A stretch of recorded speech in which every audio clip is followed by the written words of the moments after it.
TTV ஆகிய தலைவர்களுடைய அருள் ஆசையோடு இன்றைக்கு இங்கே வேட்பாளராக இங்கே நான் வந்திருக்கின்றேன்.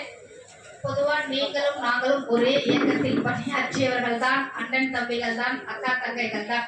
காலத்தின் சூழலாக இருந்தாலும் மீண்டும் இந்த காலத்தின் சூழல் நம்மளை ஒருங்கிணைத்து இன்றைக்கு இரண்டு தலைவர்களும் கூட்டணி வைத்து உங்களுக்கும் நம்மோட நாமும் உங்களோட என்ற ஒரு நிலையை இறைவன் அருளால் இன்றைக்கு நல்ல நிலை உருவாக்கி இருக்கின்றது. முதலில் நீங்களும் நாமும் அண்ணன் எடப்பாடியாருக்கும் அண்ணன் டிடிவிக்கும் முதல்ல நம்ம நன்றியை நம்ம சொல்லிக்கலாம்.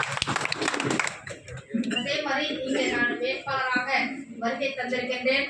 இந்த ஆரணி சட்டமன்ற தொகுதியை பொறுத்தவரை இந்த தொகுதி வாழ் மக்களும் சரி, நம்முடைய அம்மா மக்கள் முன்னேற்ற கழகத்தின் நிர்வாகிகளான நீங்கள் என்ன எதிர்பார்க்கின்றனோ, உங்களுடைய எந்த கோரிக்கையாக இருந்தாலும் சரி, இந்த நல்ல கூட்டணியில் நாம் இந்த ஒரு நல்ல சந்தர்ப்பத்தில் இணைந்திருக்கின்ற நம்மளுடைய இணைப்பானதை இனி எந்த காலத்திலும் பிரியாமல் நீங்களும் நாமும் ஒன்றோட உங்களுடைய எண்ணங்கள் எங்களுடைய எண்ணங்களாக, உங்களுடைய கோரிக்கைகள் எங்களுடைய கோரிக்கைகளாக உறுதியாக நிறைவேற்றுவேன்.